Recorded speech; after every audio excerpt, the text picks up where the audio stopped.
Hello अस्सलाम वालेकुम students.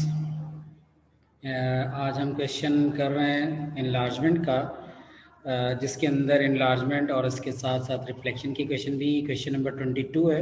अच्छा क्वेश्चन है ये, आप देख लें। इसमें क्वेश्चन सेट दैट, एक मिनट इसको लॉन्च करूँ। The question said that diagram below shows triangle A are reflection in the line y is equal to x, ठीक है, followed by enlargement with center 4 minus 2 and factor k is equal to minus 2, maps triangle A onto B, draw and label triangle B. सो आपने triangle B बनानी है, इसको label करना है। First is saying that कि triangle A आपके पास given है, आपने इसको line Y is equal to X पे रिफ्लेक्ट कर देना है। तो पहले मैं आपको बता दूं कि line Y is equal to X कहाँ पे है। देखें इधर,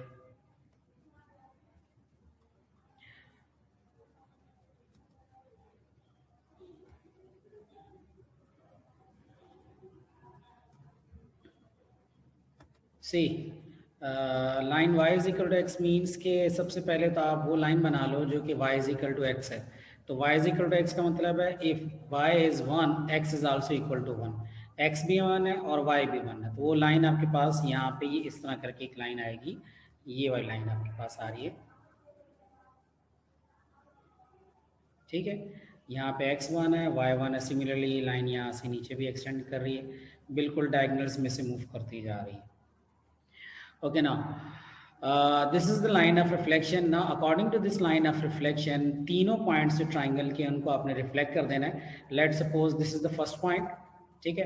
ये जो फर्स्ट पॉइंट है ये डायगनली मूव करेगा यहाँ से, क्योंकि इसके ऊपर लाइन ऑफ रिफ्लेक्शन के ऊपर परपेंडिकुलर होगा। तो जितना डिस्टेंस यहाँ से इसके ऊपर आएगा उतना ही डिस्टेंस ये आगे एक्सटेंड कर देगा। और ये लाइन, अगर दीज आर ऑल स्क्वायर्स, ठीक है ना, ये आप देख लें ये स्क्वायर्स हैं, स्क्वायर बॉक्सेस हैं।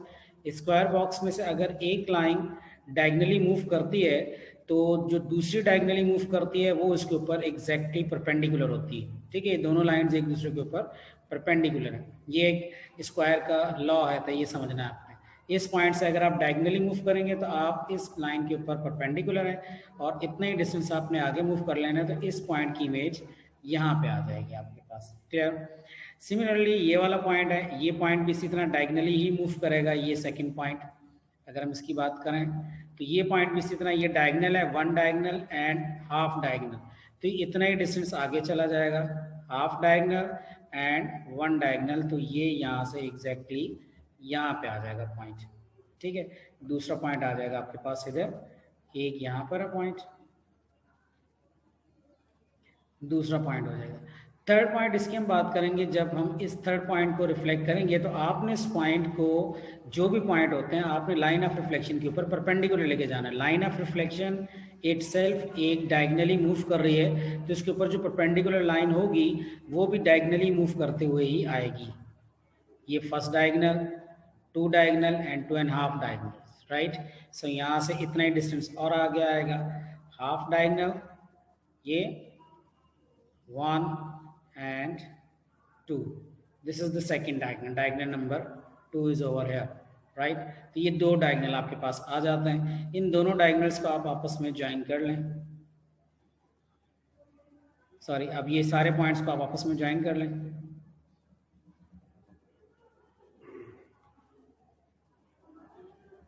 ठीक है, तो ट्रायंगल ए की शेप आ जाती है हमारे पास यहाँ पर, ठीक है।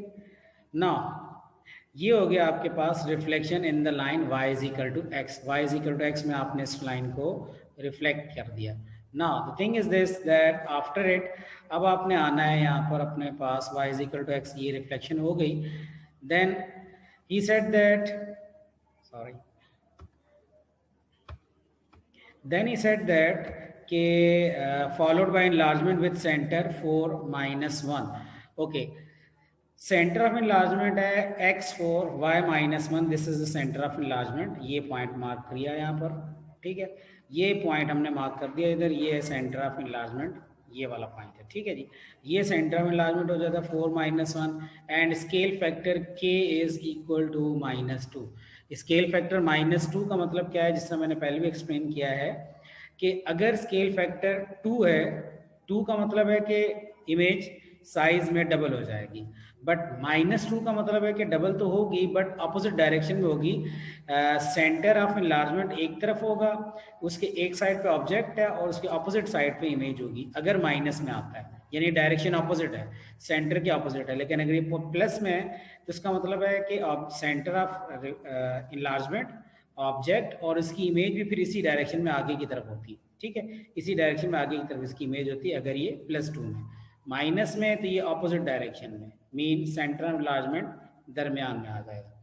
सो अब ये कैसे होगा, अब हमने इसको स्केल फैक्टर -2 का मतलब है कि आपने इन सारे पॉइंट्स को इस लाइन से एक्सटेंड करते हुए आगे तक लेके जाना है। तो अब मैं यहाँ पे इस वर्किंग को दूसरी पेन से यूज़ करता हूँ। लेट सपोज कि ये वाली वर्किंग हम शो कर रहे हैं यहाँ से कि सॉरी, इस डायग्राम को आपने लेके जो आंसर आया इसको, इस डायग्राम को अब आपने सेंटर ऑफ इनलार्जमेंट से करना है। तो पहले तो ये वाला पॉइंट है हमारे पास, इस पॉइंट को हम लेके जाएंगे इस सेंटर से, जितनी इसकी डिस्टेंस है उतना ही हम इसको आगे तक सेंटर से हमने ज्वाइन किया और सेंटर से ज्वाइन करके आपने इस लाइन को एक्सटेंड कर देना है। ये लाइन मैंने एक्सटेंड कर दी, ठीक है। नाउ लिसन, सेंटर से लेके इस ऑब्जेक्ट तक का डिस्टेंस है स्केल फैक्टर 1। ऑपोजिट डायरेक्शन में चले जाएं, यहाँ से सेंटर ये है आपके पास, इस सेंटर से ऑपोजिट डायरेक्शन में चले जाएं यहाँ तक, ये है -1, स्केल फैक्टर -1। इतना ही और आगे चले जाएं स्केल फैक्टर -2 और फर्दर आगे चले जाएं स्केल फैक्टर -3। तो ये वाला पॉइंट हो जाएगा हमारे पास स्केल फैक्टर -2, ठीक है। अच्छा, उसके बाद क्या करेंगे हम, ये स्केल फैक्टर -2 है आपके पास। अच्छा, सिमिलरली अब इस पॉइंट को भी आपने ज्वाइन करना है, ये सेकंड पॉइंट है इसका। इस सेकंड पॉइंट को आप ज्वाइन करेंगे तो ये यहाँ पे इसी डायरेक्शन में आप आगे लेके जाएंगे इसको भी।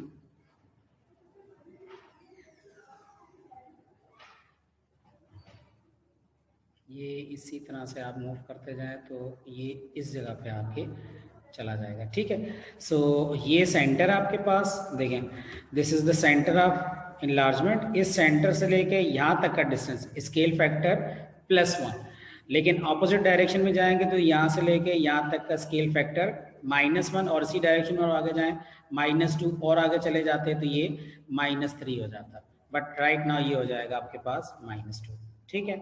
अच्छा, देन आफ्टर इट अब थर्ड पॉइंट को भी हमने ज्वाइन कर दिया।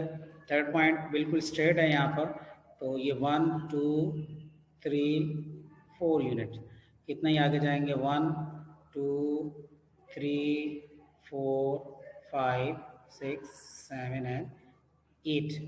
आफ्टर 8 यूनिट ये आप यहाँ पे आके रुक जाएंगे, ये आएगा आपके पास थर्ड पॉइंट, ठीक है ना। अब आपने इन पॉइंट्स को आपस में ज्वाइन कर लेना है। तो ये मैं यहाँ पे ज्वाइन करके दिखा रहा हूँ आपको, this point, this one and finally ये ऐसे लाइन आएगी आपके पास, ठीक है। तो इस तरह करके आपके पास ट्रायंगल बन जाएगी। ये क्योंकि माइनस में इसलिए डायरेक्शन इसकी अपोजिट होगी। यहाँ पे ये अपराइट था और इधर ये एक तरफ इरेक्ट पोजीशन में था, दूसरी तरफ ये अपराइट में चला गया, ठीक है ना। तो ये अब आपने देख लेना है कि ये उलट भी जाती है डायग्राम माइनस में आके, ठीक है।